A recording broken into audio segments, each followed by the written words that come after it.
गर्मी में झोपड़ी ससुराल आई अमीर बेटी।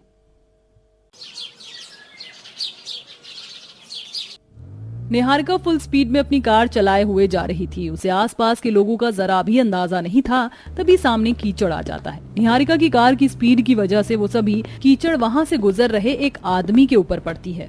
हे भगवान, ये सब क्या है? आजकल के बच्चों ने तो बिल्कुल हद ही कर दी है। पता नहीं कैसे परवरिश दी है इसके माँ बाप ने इसे। गाड़ी से जाते हुए निहारिका ये सुन लेती है और वह अपनी गाड़ी रोकती है। मेरे माँ बाप की परवरिश के ऊपर बोलने वाला वो होता कौन है, इसे तो अभी बताती हूँ।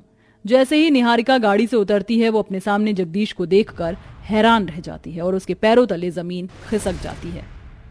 अरे ये क्या पिताजी, आप मुझे माफ कर दीजिए, मैंने देखा नहीं कि यहाँ पर आप हैं। हे भगवान, मैं तो दूसरों की परवरिश के ऊपर उंगली उठा रहा था, यहाँ तो ये मेरी खुद की परवरिश का किया धरा है सब कुछ। पिताजी मुझे माफ कर दीजिए, मुझे लगा कोई राह चलता फकीर है। निहारिका बेटी, मेरी जगह अगर कोई फकीर भी होता तो तुम्हें उसकी कदर करनी चाहिए, ना कि उसकी बेइज्जती। बस करो पिताजी, हम लोग इतने अमीर हैं और ये गरीब लोग हमारे मुकाबले कुछ नहीं। इनकी कदर करने की क्या जरूरत है? बहुत जरूरत है बेटी। जिस तरह ये गरीब लोग हैं, इसी तरह कभी मैं भी गरीब हुआ करता था। मैंने अपना समय बदला है, लेकिन अपने हालातों को नहीं भूला हूँ। बस करो पिताजी, ये कहानी मैं बहुत बार सुन चुकी हूँ। अब मैं यहाँ से जा रही हूँ, मुझे अपने दोस्तों के साथ पार्टी करने जाना है। निहारिका इतना कहकर कार में बैठती है और वो चली जाती है। अरे भाई साहब, अगर ऐसे ही चलता रहा तो फिर तो बिटिया रानी बिगड़ जाएगी। मैं तो कहता हूँ कि उनकी शादी किसी अच्छे घर में कर दो, क्या पता सब कुछ ठीक हो जाए। अरे शादी से मुझे एक बहुत अच्छा सुझाव आया है। तुमने सही कहा, शादी के बाद मेरी बेटी सुधर जाएगी। जगदीश इस हालत में जब घर आता है तो उसकी पत्नी ये सब देखकर कहती है, ये सब क्या हो गया है जी? तुम्हारी बेटी का किया धरा है। देखो, अब हमारी बेटी शादी के लायक हो गई है, लेकिन फिर भी उसके अंदर समझ नहीं आ रही। वो गरीबों को अपने आगे को समझते ही नहीं है। इसलिए मैंने फैसला किया है कि मैं उसकी शादी करवाना चाहता हूँ। आपने शादी का फैसला सोचा, लेकिन एक बार अपनी बेटी से पूछ तो लेते। पूछने जैसा कुछ नहीं है। मैंने जो सोचा है वही सही सोचा है, और अगर उसने शादी नहीं की तो मैं उसके सारे कार्ड आईडी ब्लॉक करवा दूंगा। मोनिका ये सुनकर हैरान रह जाती है। जब निहारिका घर वापस लौटती है तो मोनिका उसे बहुत प्यार से शादी और उसके पिता की बात को समझाती है। बेटी, तेरे पिताजी जिद में आ गए हैं, अब तुझे शादी करनी ही होगी, नहीं तो वो तेरे सारे कार्ड ब्लॉक कर देंगे, तुझे अपनी प्रॉपर्टी से बेदखल भी कर देंगे। व्हाट रबिश मॉम, ये सब कैसे हो सकता है? पिताजी ऐसा नहीं कर सकते। मैं ऐसा ही करूंगा। अब तुम्हें वही शादी करनी होगी जहां मैं तुम्हारी शादी करवाऊंगा। इस तरह निहारिका को अपनी गलती की वजह से अपने पिता की मर्जी से शादी करनी पड़ती है। इसके बाद निहारिका की शादी एक कुणाल नाम के लड़के से होती है। लो, आ गया तुम्हारा ससुराल। आओ, मैं तुम्हें अंदर लेकर चलता हूँ। मुझे हाथ लगाने की जरूरत नहीं है, मैं खुद चलकर आ सकती हूँ। निहारिका को अभी भी अपनी अमीरी का घमंड बहुत था। थोड़े दिन यहाँ पर रहने के बाद पिताजी से कहूंगी कि ये लोग मुझे दहेज और लालच में आकर टॉर्चर कर रहे हैं। फिर पिताजी ने पुलिस के हवाले करेंगे और मुझे शादी के नाम से आजादी मिल जाएगी। निहारिका ऐसा सोचते हुए अपने गरीब झोपड़ी के ससुराल में आती है, जिसे देखकर वो हैरान रह जाती है। ये कैसा गंदा मजाक है? क्या मैं यहाँ पर रहूंगी? हाँ बहू, आज से तुम यहीं पर रहोगी, यही तुम्हारा ससुराल है। कैसा लगा तुम्हें घर? अरे तुम पागल हो गई हो क्या? इसे घर बोलते हैं क्या? इससे अच्छे तो मेरे नौकरों के बाथरूम होंगे।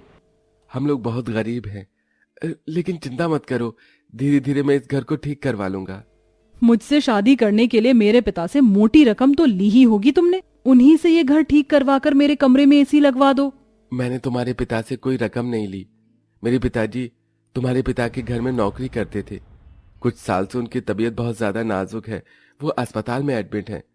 हमारे पिता ने वादा किया है कि वो मेरे पिता का इलाज अच्छे से अच्छे हॉस्पिटल में करवाएंगे, और इसी के चलते मुझे तुमसे शादी करनी पड़ी। जो भी है, अब तुम्हें इस घर में रहना होगा, चाहे समझौता करके चाहे प्यार से। कुणाल के इतना कहने के बाद निहारिका कुछ नहीं कर पाती, लेकिन फिर भी कुणाल और उसकी माँ और निहारिका का अच्छे से अच्छा ख्याल रखने की कोशिश करते हैं।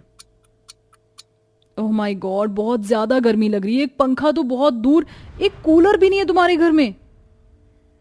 बहू, तुम्हें गर्मी लग रही होगी, रुको तुम यहाँ पर बैठो, मैं तुम्हें हवा कर देती हूँ। थोड़ी देर के लिए लाइट गई है, शाम तक आ जाएगी। अभी दोपहर हो रही है और लाइट शाम को आएगी। हे भगवान, तब तक क्या मैं ऐसे ही पसीने में मरती रहूंगी? अरे बहू, पता नहीं चलेगा समय का, मैं तुम्हारे लिए कुछ खाने के लिए बना देती हूँ। ललिता इतना कहकर गर्मी में धूप में चूल्हे पर खाना बनाकर तैयार करती है और निहारिका के लिए लेकर आती है। ये ले बहू, खाना खा ले। निहारिका जब ललिता के गंदे हाथ और उसकी भीगी हुई पसीने की साड़ी को देखती है तो उसे बहुत घिन आती है। ची ची ची ची, मैं ये खाना नहीं खाऊंगी। हे भगवान, किस तरह बनाकर लेकर आई हो तुम।